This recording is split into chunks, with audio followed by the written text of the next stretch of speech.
Hello friends, कैसे हैं? आशा करता हूं कि बहुत ही अच्छे होंगे। और आज हम लोग करने वाले हैं आरपीएफ कांस्टेबल एग्ज़ाम। और जो है आप लोगों का 4 मार्च का जिनका भी होने वाला है उनके लिए ये क्लास बहुत ही महत्वपूर्ण है, या उससे आगे आने वाले दिनों में जिनका भी एग्ज़ाम होने वाला है उनके लिए ये क्लास अति महत्वपूर्ण है। क्योंकि जैसे कि आप लोगों को मालूम है कि आपका जो एग्ज़ाम जो है किस तरीके के प्रश्न पूछ रहे हैं, किस लेवल के प्रश्न पूछ रहे हैं, सेम टू सेम हम लोग उसी तरीके के प्रश्न को यहाँ पे कवर कर रहे हैं। जैसा कि आपके 2 और 3 मार्च 2 दिन पेपर हुआ है, और जिस जिस टॉपिक से प्रश्न पूछ रहा है उन टॉपिकों को मैंने यहाँ पे रखा हुआ है, और आप लोगों को अच्छे तरीके से उन टॉपिकों को पढ़ लेना है ताकि आप लोग के एक भी प्रश्न जो है बाहर से ना पूछे। ठीक है, तो चलिएगा यहाँ पे जो है हम लोग एक एक टॉपिक को डिस्कस करेंगे। एक एक टॉपिक से जो कितने प्रश्न पूछे गए हैं उसको भी देखेंगे। तो जितने भी मेरे दोस्त हैं इस चैनल को जो है अब तक सब्सक्राइब नहीं किए हैं तो प्लीज़ जो है सब्सक्राइब कर लीजिएगा, और वीडियो को जो है लाइक नहीं किए हैं तो प्लीज़ जो है वीडियो को लाइक कर दीजिएगा, क्योंकि डेली जो है आप लोगों को इसी तरीके के मैं क्लास जो है डेली प्रोवाइड करता हूँ। ठीक है, तो चलिएगा यहाँ पे जो है हम लोग पहले जो है रीजनिंग के प्रश्नों को सॉल्व करते हैं, फिर जो है आप लोगों के जीके जीएस, और फिर जो है आप लोगों के अंत में जो है यहाँ पे मैथ के प्रश्नों को देखेंगे। ठीक है, तो चलिएगा। और मेरे साथ जो है करना क्या है कि आप लोगों को क्वेश्चन को, हर एक क्वेश्चन को जो है बनाना है। ठीक है, मेरे साथ ही आंसर आप लोगों को लाना है, मतलब टेस्ट के तौर पे रखना है, क्योंकि सेम टू सेम जब इसी तरीके के प्रश्न आपसे पूछा जाएगा तो आपने यहाँ पे सॉल्व कर दिया तो एग्जाम हॉल में भी सॉल्व कर देंगे। ठीक है, पहला प्रश्न देखिएगा क्या कह रहा है कि नीचे दी गई श्रृंखला श्रेणी में प्रश्नवाचक चिन्ह के स्थान पे कौन सी संख्या आएगी। श्रृंखला श्रेणी से प्रश्न आपके एग्जाम हॉल में दो दो हर एक शिफ्ट में पूछा है। ठीक है, कल भी पूछा था, आज भी पूछा था, यानी कि आगे आने वाले जो है आप लोगों के भी एग्जाम में दो दो प्रश्न जो है पूछे जाएंगे। तो ये टॉपिक अति महत्वपूर्ण है। यदि आपको अच्छे तरीके से आता है तो बिल्कुल आपको घबराने की कोई दिक्कत नहीं है, बेहतर तरीके से कर सकते हैं। प्रश्न हल्का ही दे रहा है, ठीक है, कोई भारी नहीं दे रहा है, परंतु तैयारी आपकी होनी चाहिए। ठीक है, कैलकुलेशन होना चाहिए फटाफट। देखिए 6 से लिखा है यहाँ पे 12, यानी कि अगर आप कहिएगा कि यहाँ पे 6 जोड़ दिया है तो बिल्कुल 12 से 16 यानी कि 4 जोड़ दिया है। ठीक है, 16 से 32 यानी कि यहाँ पे 16 जोड़ दिया, 32 से 36 यानी कि यहाँ पे फिर 4 जोड़ दिया। कोई लॉजिक जो है आपको समझ में आया? कहिएगा कि नहीं, यहाँ पे तो पहले 6 जोड़ा, फिर 4 जोड़ा, फिर 16 जोड़ा, फिर 4 जोड़ा। कोई लॉजिक हमें समझ में नहीं आया, तो दूसरे तरीके से देखेंगे। दूसरा लॉजिक क्या हो रहा है, ये अगर आपको दिख रहा होगा 6 से 12 की यहाँ पे 2 गुना किया गया है। ठीक है, और उसके बाद से देखिए 12 से 16 लिखा है, तो 12 से 16 यानी कि 4 जोड़ दिया है। 16 से 32, तो 16 से 32 यहाँ पे 2 गुना, 16 दूना 32, फिर जो है 32 में क्या किया है, यहाँ पे 4 जोड़ दिया है तो 36 हो गया। पहले देखिए 2 गुना किया, फिर 4 जोड़ा, फिर 2 गुना किया, फिर 4 जोड़ा, तो इसके आगे भी हम क्या करेंगे, 2 गुना करेंगे, तो आप लोगों को बेहतर तरीके से यहाँ पे आपका उत्तर मिल जाएगा 36 दूना 72। यही थोड़े थोड़े जो है लॉजिक आप लोगों को पकड़ना है। ठीक है, तो आप लोग अच्छे तरीके से स्कोर कर सकते हैं। 35 में 35 रीजनिंग में आ सकता है, यदि आपने अच्छे तरीके से तैयारी किया हुआ है तो आप लोगों के 35 में 35 प्रश्न कहीं नहीं जाएंगे। ठीक है, अगर आपके पास 2-3 दिन भी समय है तो डेली मैं क्लास जो करा रहा हूँ वो डेली क्लास कर लेते हैं तो भी आपके 30-35 तो अच्छे तरीके से रीजनिंग के प्रश्न हो जाएंगे, क्योंकि प्रश्न इसी लेवल के पूछ ही रहा है। ठीक है, तो डेली क्लास आइए। डेली जो है क्लास का टाइमिंग भी मैंने आप लोगों को बता दिया है, 4 पीएम पे शाम को होता है, और सुबह के 4 एम पे मैं एक क्लास लेता हूं, जैसे कि आप लोगों को मालूम है पहले से। ठीक है, तो ये दोनों ही क्लास आपके लिए अति महत्वपूर्ण होता है, और एक क्लास आपके लिए शाम को 9 पीएम पे होता है। तो ये 3 क्लास आरपीएफ के लिए होता है, तो आप लोग तीनों क्लास को अच्छे तरीके से जो है देखते रहिए। कह रहा है कि नीचे दिए गए विकल्पों में से संबंधित संख्या को चुनिए। अब जो है नीचे दिए गए विकल्पों में से संबंधित संख्या को जो है हम लोगों को चुनना है। चलिएगा बताने की कोशिश कीजिएगा सभी लोग, इस प्रश्न का सही उत्तर क्या होने वाला है। एनालॉजी टाइप का प्रश्न है ये, और एनालॉजी से आपके लमसम 3 या 4 प्रश्न दे रहा है। ठीक है, ये जो है आप लोगों के एनालॉजी में कई टाइप के प्रश्न होते हैं, तो इन सारे टाइपों से पूछ रहा है, तो हम सारे टाइपों को अच्छे तरीके से पढ़ेंगे। यहाँ पे देखिए, यहाँ पे लिखा है पीईएन को जी जो है लिखा है 755, तो एफओजी को जो है क्या लिखा जाएगा, ये हम लोगों से पूछा गया है। तो बताने की कोशिश करेंगे सभी लोग बताएंगे। ये कोडिंग डिकोडिंग पे आधारित है, मैंने आप लोगों को हिंट भी दे दिया है। और एक बात बता दूं, यहाँ पे आप लोगों के लिए मैंने जो है पीडीएफ जो है तैयार किया है, ठीक है, जो कि आपके जो है सिलेबस के आधार पे बनाया गया है। जिस तरीके के से प्रश्न आपके पूछे जा रहे हैं इस समय, सेम टू सेम इसी पीडीएफ से प्रश्न पूछे भी जा रहे हैं, ठीक है। तो आप लोग इस पीडीएफ को जरूर पढ़ लीजिएगा। एग्जाम हॉल में जाने से पहले जितने भी मेरे जो है आरपीएफ के एग्जाम देने वाले मेरे दोस्त हैं, वो एक बार इस जो है पीडीएफ को जरूर पढ़ लीजिएगा, ठीक है। ये जो है आप लोगों को मात्र जो है 40 रुपया में मिल जाएगा ऑल सब्जेक्ट का, ठीक है। सारे सब्जेक्ट आपके मिल जाएंगे। आपके जितने भी सब्जेक्ट है, current affair, GK GS, reasoning, math, ये सभी मिल जाएंगे आपको। जो है यहाँ पे व्हाट्सएप नंबर दिख रहा होगा, इसी पे जो है आप लोगों को मैसेज कर देना है, आपको जो है मिल जाएगा, ठीक है। इजीली मिल जाएगा आप लोगों को 40 रुपया में। तो आप लोग अपना तैयारी अच्छे तरीके से और भी मजबूत कर सकते हैं। देखिए यहाँ पे पी का कोड कितना होता है, तो कहिएगा 16 होता है, ई का कोड 5 होता है, एन का कोड 14 होता है, परंतु यहाँ पे लिखा है 755। तो ये किस तरीके से हुआ, तो देखिए 6 और 1 जो ये 16 लिखा है, इसके अंकों को जोड़ देते हैं तो 6 एक साथ हो जाएगा। यहाँ पे तो केवल 5 ही है, तो ये तो एक ही अंक में, ये 4 और 1 जोड़ देते हैं अगर हम लोग, तो ये हो जाएगा 5। इस तरीके से इसको जो है यहाँ पे लिखा गया है। अब सेम टू सेम वही लॉजिक हमको इसके साथ भी लगा देना है। एफ होता है 6 पे, ओ होता है 15 पे, और जी होता है आपके 7 पे। तो अब जो है आप लोगों को यहाँ पे अच्छे तरीके से समझ में आ गया होगा। ये तो एक वर्ड में है, 5 और 1 जोड़ दीजिएगा 6 हो जाएगा, और ये हो जाएगा आपका 7। अब देख लीजिए ये कहाँ पे लिखा गया है, आपके ऑप्शन नंबर सी, और सी जो है इस प्रश्न का 100% सही उत्तर हो जाएगा। आशा करता हूँ कि ये प्रश्न भी आपको बेहतर जो है तरीके से समझ में आ गया होगा, और ऐसे प्रश्नों में कभी भी आप लोग गलती नहीं करेंगे। नेक्स्ट प्रश्न की ओर चलेंगे, और अगला प्रश्न आपके सामने है। क्या कह रहा है आपका अगला प्रश्न, समझने की कोशिश कीजिएगा और बताने की कोशिश कीजिएगा। कह रहा है कि निम्नलिखित प्रश्नों में दिए गए विकल्पों में से विषम शब्द का चयन करें। नीचे दिए गए प्रश्नों में जो है हम लोगों को विषम शब्द का चयन करना है। मतलब इसमें कहने का मतलब ये है कि इसमें 3 ठो एक जैसे लिखे गए हैं और एक अलग है। अलग वाला जो है वही उत्तर है आपका, वो जो है आप लोग बताइए।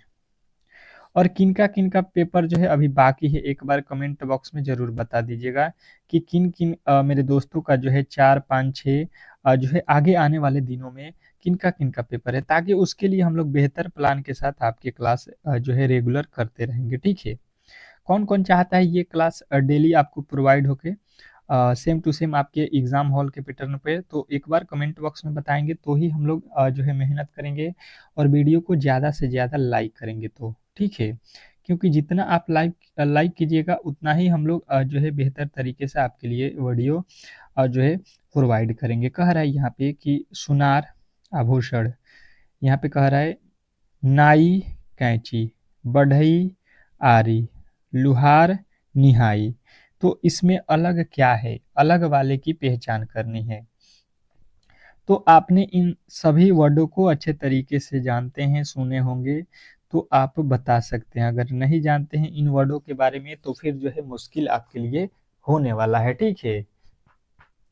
जो भी अच्छे तरीके से सुने हैं इन वर्ड को वो बता सकते हैं। जैसे कि आप लोगों को यहाँ पे मैं बता देता हूँ कि ये कह रहा है यहाँ पे बढ़ई, ठीक है। बढ़ई जो होता है, बढ़ई उसके पास क्या होती है, आरी होती है जिससे वो काम करता है। बढ़ई जो होता है उसके पास आरी से वो कार्य करता है अपना, ठीक है। नाई जो होता है, नाई वो जो है अपना कार्य किससे करता है, कैंची से करता है। आप लोगों ने अच्छे तरीके से देखा होगा, बाल जो है आपके बनाने वाला जो होता है नाई। उसके बाद से देखिए कह रहा है लुहार, लुहार के पास क्या होता है, तो निहाई होता है, ठीक है। लुहार जो होता है अपना कार्य किससे करता है, निहाई से। और यहाँ पे देखिए लिखा है सुनार, सुनार जो है अपना काम आभूषण से करता है तो कहिएगा बिल्कुल नहीं। आभूषण से कोई कार्य होता है, कहिएगा नहीं। ये तो आभूषण सोने को बोला जाता है, इससे कार्य थोड़ी ना होता है कोई। तो इस तरीके से हमारा अलग जो है ऑप्शन नंबर ए हो जाएगा, और आपका ऑप्शन नंबर ए जितने भी मेरे दोस्त बताए हैं बिल्कुल राइट उत्तर है। नेक्स्ट प्रश्न। अगला प्रश्न कह रहा है कि किसी कुट भाषा में पैंट का जो है कोड यहाँ पे लिखा जाता है, स्कोर का जो है कोड यहाँ पे लिखा जाता है, तो इसी कुट भाषा में RECENT को जो है क्या लिखा जाएगा, ये आपको बताना है। अब बताने की कोशिश कीजिएगा सभी लोग। 10 सेकेंड आपको मैं समय देता हूँ इस प्रश्न के लिए। कोडिंग डिकोडिंग के प्रश्न है ये, और कोडिंग डिकोडिंग चैप्टर आपके लिए बहुत महत्वपूर्ण है। मैंने आपको पहले भी बताया हुआ है कि कोडिंग डिकोडिंग बहुत इंपॉर्टेंट चैप्टर है आपके एग्जाम के लिए, तो इस चैप्टर को अच्छे तरीके से आपको आने चाहिए। बताइएगा इस प्रश्न का सही उत्तर क्या होने वाला है। इम्पोर्टेंट है, बहुत इम्पोर्टेंट है, आप ऐसे प्रश्नों को इग्नोर नहीं कर सकते हैं, ठीक है। तो बताने की कोशिश कीजिएगा कि इस प्रश्न का सही उत्तर क्या होने वाला है। तो देखिए इसको हम लोग किस तरीके से सॉल्व करेंगे। देखिए यहाँ पे जो अगर हम देखते हैं तो पैंट में कितना अक्षर है, 1 2 3 4 5। इधर देखिए 1 2 3 4 5 अक्षर इधर भी है, मतलब इन सभी का अक्षर यहाँ पे हमको समझ लेना है, ठीक है। और यहाँ पे देखिए निकालना किसका है, RECENT, ठीक है। इसी को जो है हम लोगों को सॉल्व करना है।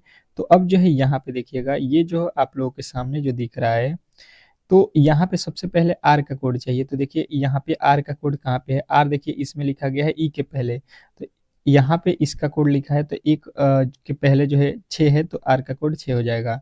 अब देखिए ई है, तो ई का कोड देखिए यहाँ पे ही मिल जाएगा, ई लास्ट में है, तो यहाँ पे ई का जो है कोड अंत में 1 हो जाएगा, ठीक है। सी का कोड देख लीजिए कहाँ पे है, तो सी आपके यहाँ से दूसरे नंबर पे है, तो यहाँ से दूसरे नंबर पे कौन है, 9 है, तो 9 हो जाएगा। फिर ई का कोड 1 है। एन का कोड देखिए इसमें से देख लीजिए, आपका एन का कोड यहाँ पे 2 लिखा है। और टी का कोड देखेंगे तो टी का कोड यहाँ पे जो है आपके 7 हो जाएगा।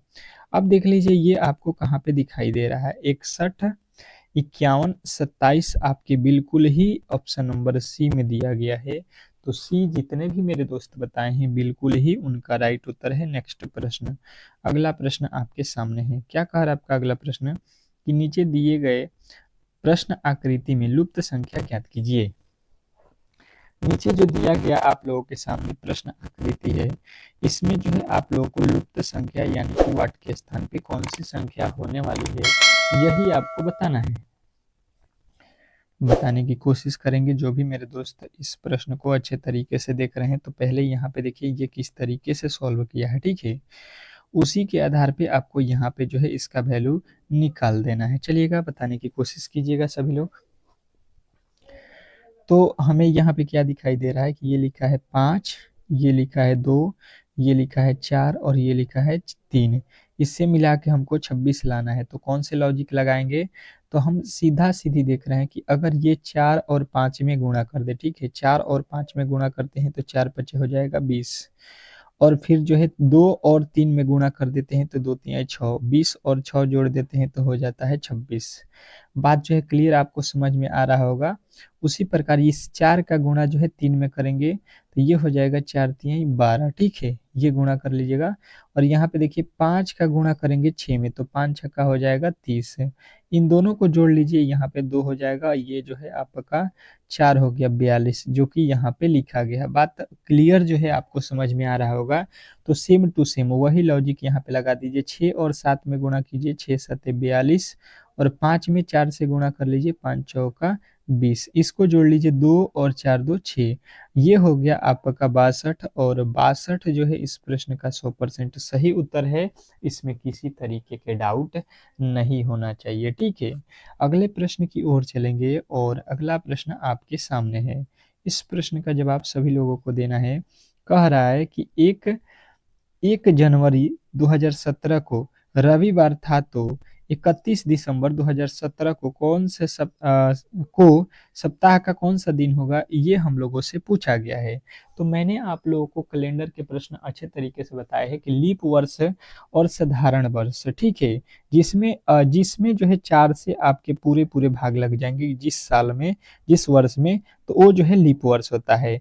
आपको देख लेना है 2017 जो लिखा गया है, ठीक है, इसमें क्या 4 से भाग लगेगा पूरा कहिएगा, नहीं लगेगा, मतलब ये साधारण वर्ष है और साधारण वर्ष में टोटल दिन कितने होते हैं, 365 है। तो यहाँ पे 1 जनवरी आपको मालूम है कि 1 जनवरी को रविवार है, तो यानी कि उसके बाद से आपको टोटल जो है आपको जाना है 31 दिसंबर, मतलब इस साल के पूरे अंत दिन तक।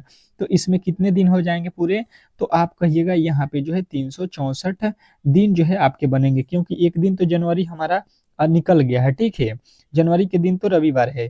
तो 300 जो है 64 में हम क्या करेंगे, 7 से भाग देंगे, क्यों, क्योंकि जो है एक सप्ताह में 7 दिन ही होते हैं, ठीक है। तो 7 से भाग दे दीजिए, यहाँ पे कितना हो जाएगा, 7 पचे 35 हो जाएगा, यहाँ पे आपके घटेगा 1, फिर 4 उतरेगा, फिर 7 दूना 14, यानी कि जो है ये पूरा भाग लग गया। तो शेष जो है आपको देखना है, तो शेष तो 0 बचा, यानी कि जो आज दिन था, मतलब 1 जनवरी को, वही दिन जो है आपके जो है 31 दिसंबर को हो रहा है, क्योंकि शेष जो है 0 है, मतलब 0 एक जो है रविवार में 0 जोड़िएगा तो रविवार ही होगा, आगे का दिन नहीं आ रहा है, ठीक है। अगर एक आता तो रविवार के बाद से हम लोग सोमवार बता देते। तो इस तरीके से जब 0 आ रहा है तो आपका रविवार ही उत्तर आपका राइट हो जाएगा, ऑप्शन नंबर बी। नेक्स्ट प्रश्न, अगला प्रश्न कह रहा है कि नीचे दिए गए विकल्पों में से संबंधित शब्द को चुनिए। नीचे दिए गए विकल्पों में से संबंधित शब्द को चुनना है। ये एनालॉजी का प्रश्न है, जैसे कि आपको मालूम है ये लिखा है 10 और 10 का संबंध बता रहा है दशक से, तो हजार, हजार का संबंध किससे होगा, ये आप लोगों को बताना है। अब चलिएगा इस प्रश्न का उत्तर बताने की कोशिश कीजिएगा सभी लोग। आपके पास है मात्र 10 सेकेंड, और ये 10 सेकेंड आपके लिए बहुत इंपॉर्टेंट है। तो देखिए, ये 10 को बोला जाता है दशक, 10 जो है उसको बोला जाता है दशक। तो हजार को जो है आपको याद रखना है कि इसको बोलते हैं सह जो है शताब्दी, ठीक है, सह शताब्दी। नेक्स्ट प्रश्न की ओर चलते हैं, और अगला प्रश्न आपके सामने कह रहा है यहाँ पे कि प्रश्न आकृति में दिए गए आकारों से कौन सी उत्तर आकृति बनाई जा सकती है। मतलब आप लोगों को अच्छे तरीके से पहले प्रश्न समझ में आने चाहिए कि ये बोला क्या है। बोला है कि ये आपके पास आकृति है, एक यहाँ पे है, एक यहाँ पे है और एक यहाँ पे है। इन तीनों ही आकृति को अगर हम मिलाएं तो यहाँ पे कौन सी आकृति बन सकती है। आपके पास यहाँ पे 4 ऑप्शन दिया गया है, ठीक है। तो चारों में से कौन सी आकृति इन तीनों के मिला के बनाए जा सकते हैं, ये आपको बताना है। अब चलिएगा, आपको देखकर ही इस प्रश्न को बनाना है, क्योंकि ये तो फिगर वाले प्रश्न हैं। तो अब इसको तो आप लोग अच्छे तरीके से कर सकते हैं। चलिए देखते हैं कौन कौन मेरे दोस्त जो है इस प्रश्न का सही उत्तर बताते हैं। तो देखिए, इसमें जो है इस तरीके के 3 त्रिभुज हैं, कहीं कहिएगा नहीं, यहाँ पे तो वर्ग है, ठीक है, और वर्ग में 2 यहाँ पे जो है त्रिभुज है, तो ये आपका बिल्कुल गलत हो जाएगा। देखिए यहाँ पे एक वृत्त है, फिर यहाँ पे ये वाला हिस्सा तो हमारे पास है, ये नहीं है। अब देखिए यहाँ पे, ये देखिए 2 ठो आपके पास यहाँ पे जो है वृत्त हो जाएगा, त्रिभुज हो जाएगा। देखिए एक नीचे और एक ऊपर त्रिभुज हो गया, और ये वाला हिस्सा आपका यहाँ पे साइड में है। तो तीनों ही आपके कहाँ पे मिल रहे हैं, ये तीनों ही आपके ऑप्शन नंबर ए में मिल रहा है। तो ए जो है हम लोग बनाएंगे, ठीक है। देखिए ये यहाँ पे है, ये आपका यहाँ पे है, और ये वाला आपका साइड में है। तो इस तरीके से आपका ऑप्शन नंबर ए हो जाएगा। नेक्स्ट प्रश्न, अगला प्रश्न कह रहा है कि उस वेन आरेख का चयन करें जो दिए गए वर्गों के बीच के संबंध को सर्वोच्चतम रूप से दर्शाता है। अब देखिए, आप लोगों को जो है वेन डायग्राम के माध्यम से प्रश्न बनाना है। कह रहा है गहने, सोना और चांदी के बीच वेन डायग्राम बनाइए। तो ये प्रश्न होते बहुत ईजी हैं, परंतु आप लोगों को इसी टाइप के प्रश्नों में परेशानी हो रही है, ठीक है। तो ये देखिए गहना हो जाएगा, ठीक है, और आपने अच्छे तरीके से गहना के बारे में जानते हैं, तो आपको मालूम होगा कि गहना जो होता है वो किसका होता है। तो गहना जो है, कुछ गहने किसके होते हैं, चांदी के होते हैं, सभी गहने चांदी के नहीं होते हैं, ये भी आपको ध्यान रखना है, ठीक है। तो ये वाला लॉजिक जो है आपको समझना है कि ये चांदी हो जाएगा। और सोना जो है ये भी आप लोगों का, सोना का क्या होता है, कुछ गहना होता है, गहना का कुछ हिस्सा क्या होता है, सोने का होता है। तो इस तरीके से आपके लॉजिक लगेगा कुछ वाला, ठीक है। क्योंकि सारे सोने के जो है गहने नहीं होते हैं, चांदी के भी होते हैं, और कुछ चांदी के भी गहने होते हैं, तो कुछ सोने के भी होते हैं। तो कुछ वाला लॉजिक जो है आपको लगाना था। अब चलिएगा यहाँ पे आपका अगला प्रश्न क्या कह रहा है कि उस आकृति को चुनिए जो दिए गए श्रृंखला को पूरा कर सकती है, ठीक है। तो दिए गए श्रृंखला को पूरा करने वाली आकृति आपको यहाँ पे ढूंढना है। अब देखिए हुआ क्या है, अच्छे तरीके से समझेंगे। यहाँ पे पहला आकृति का संबंध दूसरा के बाद तीसरा, और तीसरे के बाद हमको देख के यहाँ पे चौथा बताना है कि ये किस तरीके से आकृति को बना रहा है, ठीक है। अब बताइएगा इस प्रश्न का सही उत्तर क्या होने वाला है। बेहतर है फिगर से प्रश्न आपके काफी ज्यादा पूछे जा रहे हैं, ठीक है। तो फिगर वाले प्रश्न को अच्छे तरीके से आपको आने चाहिए। बताइए इस प्रश्न का सही उत्तर क्या है। तो देखिएगा यहाँ पे हम लोग समझते हैं कि ये जो देखिए ये बिंदु है, ठीक है, यहाँ से उठ के इस बीच में चला गया, ठीक है।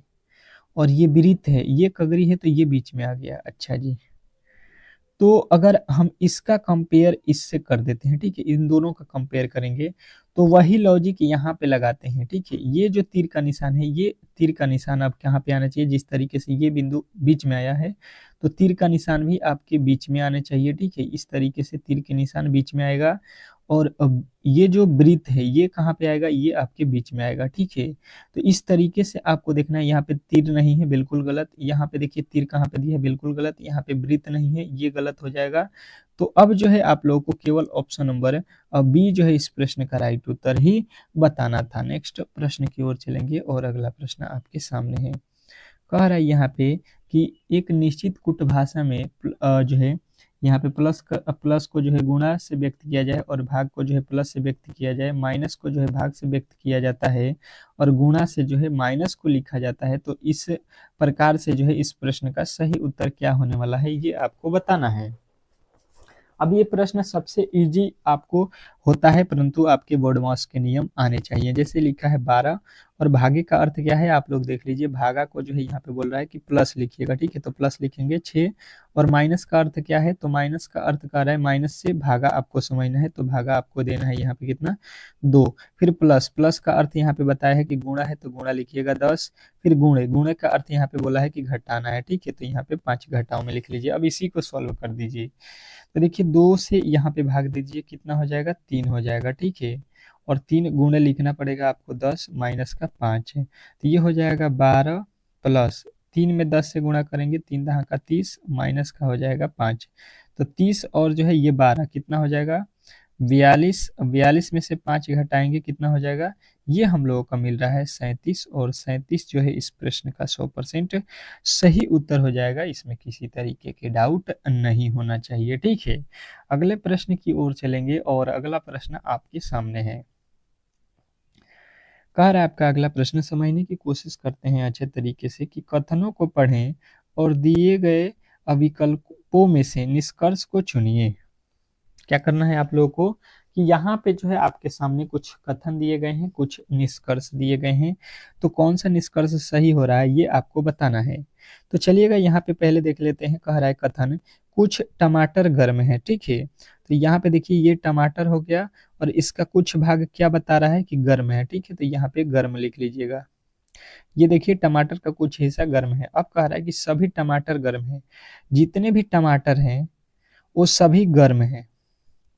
पहले बोला कि कुछ टमाटर गर्म है, उसके बाद से कह रहा है सभी मटर गर्म है, मटर जितने भी वो गर्म है। यानी कि जो है मटर जो है आप लोगों को यहाँ पे 1 मिनट और बड़ा बना दो, ये हो गया आपका टमाटर, ठीक है, टी से लिख देता हूँ। और ये हो गया आपका जो है हॉट, गर्म, ठीक है, ये हो गया गर्म, कुछ गर्म हो गया। और ये कह रहा है कि जितने भी मटर है, ठीक है, मटर जितने भी है वो गर्म है, तो मटर हट के अंदर आ जाएगा, ठीक है, गर्म के।